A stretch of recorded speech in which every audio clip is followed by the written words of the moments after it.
Welcome, dear friends, to part 16, our study of the book of Revelation. So now we turn on to history's page. We go right back, having dealt with the kingdom and the beauty of the kingdom, which is the very centre of the gospel. We now turn back to history to see how that kingdom would be arrived at.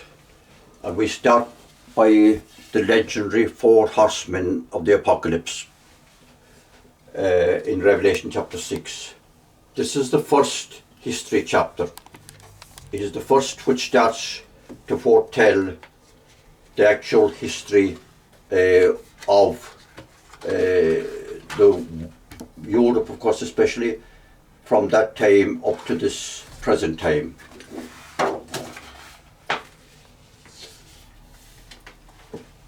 It is history written before it happened. John was told in the first chapter, this is the revelation of Jesus, so that he could tell his servants about the things which are to take place very soon.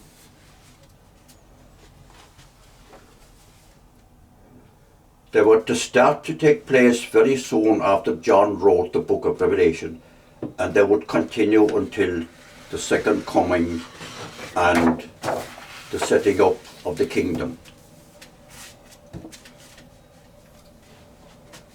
It is generally agreed that John wrote the book about the year 96 AD, that's after Christ. We would expect the world events to start happening almost immediately, and they do start right away with the Four Horsemen. The word apocalypse, like I've already said, is the Greek word for revelation. No. So the Four Horsemen of the Apocalypse. We now come to the opening of the seven seals in chapter 6, and we already had a brief look at them. It is now time to take a much more detailed look at them and at the examination of events which it foretells. The first chapter says again that, as I said, would start very soon. Now the horse was king then. The history which is foretold starts in the Roman Empire. That empire occupies a large part of Revelation. At that time the horse was hugely important. The horse was at the very centre of farming, travel and war. It was crucial for peace and for war. So it is fitting then that the horses were used to introduce world events. The four horses stand for phases of history in the empire, and the colour of each horse gives a strong clue to the type of events introduced by each horse. So let's cover that. So the horses are fitting symbols then to represent different eras of history. The riders control the horses. They represent the angels who control world events under their Commander-in-Chief, Jesus Christ. Let us now look at each of the four horsemen. I saw a white horse, and the rider on him was holding a bow. A crown was given to him. He went forth conquering and to conquer. White horse. White is a good colour. It stands for peace. It must refer to a period of great peace in the Roman Empire, which should start about the year 96. So now it isn't just us trying to fit in this interpretation and get bits and scraps of history that don't really back up what we're saying. The white horse must stand for a period of peace, but let's say it's 7 years, that wouldn't be very long. If it's 10, not very long either, but if it's 20, yes, that would be a reasonable peace. Now we'll talk about, we'll actually talk about the 2nd century, because John wrote the book at the end of the first 4 years to go to the 2nd century, so it would be talking about the 2nd century. And was there a period of peace in the 2nd century? that lasted perhaps 20 years? What about if it lasted 50 years? And what does history's page say? If it lasted 50 years, that would be remarkable, because what followed was anything but peace. It was bloodshed and a big scale. So what does the great historian Edward Gibbon say about that period? Because Edward Gibbon, although he was a good and fair historian, he made some pretty strong attacks on Christianity. So any idea that he would be trying to show the fulfillment of prophecy or back Christianity, you can forget that. So let's turn then to what he says in his book, Decline and Fall of the Roman Empire. It states, it was the most happy and prosperous time of the human race. He's talking now about the period immediately after John wrote, the armies were restrained and the emperors delighted in the image of peace and considered themselves as the accountable ministers of the laws. This is the very last thing we expect to read about Roman emperors, because our general image is of brutality, of assassination, of war, of famine. So there it is, the White Horse then. Thank you. It was a time of peace which enabled the Christian religion to spread very fast, even though it was persecuted. So this was sent by Christ then to enable the Christian religion to take real hold on the Roman Empire. That was the purpose of it. Okay. So that it was designedly sent because the Christian religion had to take hold on the Roman Empire, or else of course it could have faded out. The rider had a bow. Bows and arrows were used to fight wars. This rider had no arrows to fight with. In any case, there was no war to fight.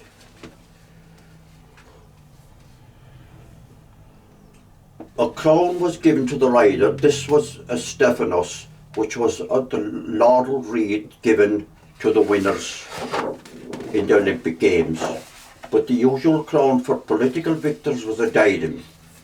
So the Olympic Games, of course, existed at the time because they started in Greece, and the rider receiving a laurel wreath shows that it was not a political conquest, whatever else it was. In fact, it was a religious conquest. The rider went forth conquering. Conquering what? It was a peaceful conquest. It was a conquest of the Roman Empire by Christianity. And this period lasted from 96 to 183, 87 years. I mean, who would expect 87 years of peace in what we might often think of as brutal times? It wasn't all brutality, to be fair. There were many good things in the Roman Empire. But this period lasted all of 87 years, which was almost half the whole period of the Four Horsemen. Now, we come certainly to a big change now, the red horse. They saw a red horse. Paul was given to his rider to take peace from the earth and that they should kill one another. There was given to him a great sword. Red is the colour of blood, and it stands for the shedding of blood. The sword that was given to him was a Macaria, which is a dagger, and this was often used in assassinations. In the year 180, a new emperor was installed. He was Commodus. The historian Edward Gibbon says of him, when Commodus had once tasted human blood, he became incapable of pity or remorse. He began his cruelty in the year 183. He was strangled in 193. He was succeeded by the virtuous Pertinax, who was murdered by the Praetorian Guard. For a time, no less than 2,000 people died every day through civil strife, murder, famine and disease, brought about by incompetent rulers. This period lasted from 183 to 211, 28 years. The dagger came to the empire. 5 emperors died violent deaths during the period. Geta in 212, Caligula in 217, Martinus in 217, Agabus in 222, Alexander Severus in 235, and heavy taxes led to famine. You couldn't get a greater contrast. It's like the contrast between light and darkness, between the white horse and the red. Unbelievable, I think. It was almost unbelievable. So the black horse. So may I ask a question Yes. there now? The white horse, he had a bow, he did not have any arrows. So why did he not have any arrows? Because it shows that it was not an actual war. So you mean there was peace? There was peace. You cannot fight any war in the days of modern arrows or bows and arrows without arrows. So there was no actual war going on. It was a time of peace. Thank you, Patrick. Great question. The black horse. I saw a black horse. His rider was holding a pair of scales in his hands. I heard a voice saying to me, "A ration of corn for a day's wages and 3 rations of barley for a day's wages, but do not tamper with the oil or the wine." Black is the colour of death. Barley and wheat got very expensive. Bread got scarce, resulting in famine. The Emperor Caligula increased taxes greatly to fund his wild spending. The empire groaned under a tyrant. He was assassinated in 217. Famine and death continued. This period lasted from 212 to 235, a period of 23 years. Under this horse we read, "A ration of corn for a day's wages and 3 rations of barley for a day's wages, but do not tamper with the oil or the wine," from the Catholic Jerusalem Bible. There were 2 types of taxes in the Roman Empire at the time, money and commodity. There were separate taxes. Wheat and barley were subject to both taxes.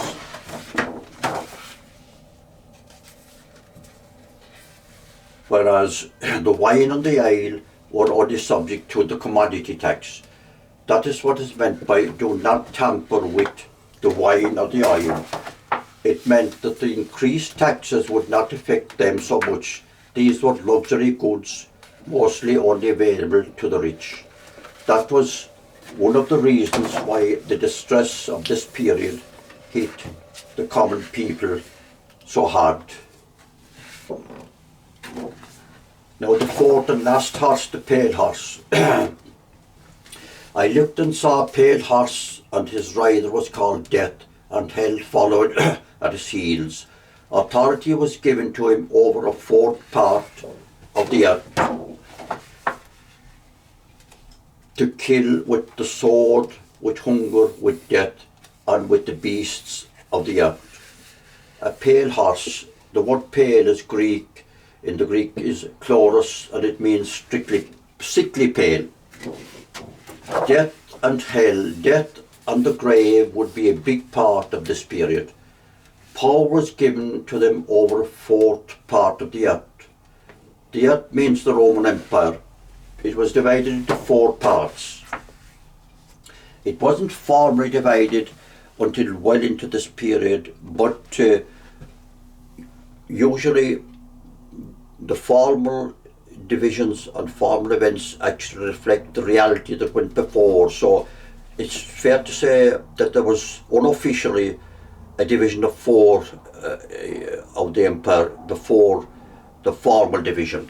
And the formal division was the prefecture of the East, which was the Middle East area. Secondly, the prefecture of Illyricum, Pannonia, Dacia, Macedonia and Greece. Third, the prefecture of Gaul, which was Western Europe. And fourth, Italy. This was the most important part. It was the 4th part. And this is the part which is meant here. It means that Italy would be affected more than other areas of the empire. Now, fourth, the beasts of the earth. A beast, singular, is an empire, but beasts, plural, are smaller powers. They are tribes. During this period, many tribes continued to invade the Roman Empire and eventually destroyed it. These tribes were such as the Goths, Vandals, Franks and Huns. Maximin ascended the throne of the empire in the year 238. It began a period of appalling violence. During 50 years, there were 39 emperors, all died a violent death. Just contrast that with the first period of the White Horse, when the emperors themselves went out of their way to keep the laws and to bring peace, how different this period was.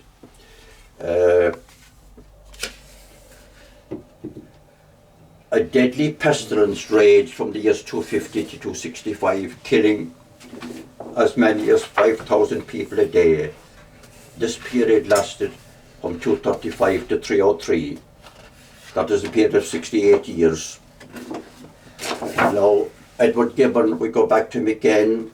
So his Decline and Fall of the Roman Empire was first published in the year 1776. That's about 2.5 centuries ago. It was a 4-volume edition published in London by Frederick Warden in 1893. In volume 1, page 180, Edward Gibbon writes, during that calamitous period, he is now talking about the period of the Fourth Horse, every instant of time was marked, every province of the Roman world was afflicted by barbarous invaders and military tyrants. So there were the beasts of the earth then, the Huns, Goths, Vandals, Franks, that finally brought the empire to an end in the following century. Now the 10-year persecution, we move on then from the Four Horses to an era which came immediately after. Should we do that in the next session? Are we? Because it's... All right. Is that okay? Yes, okay.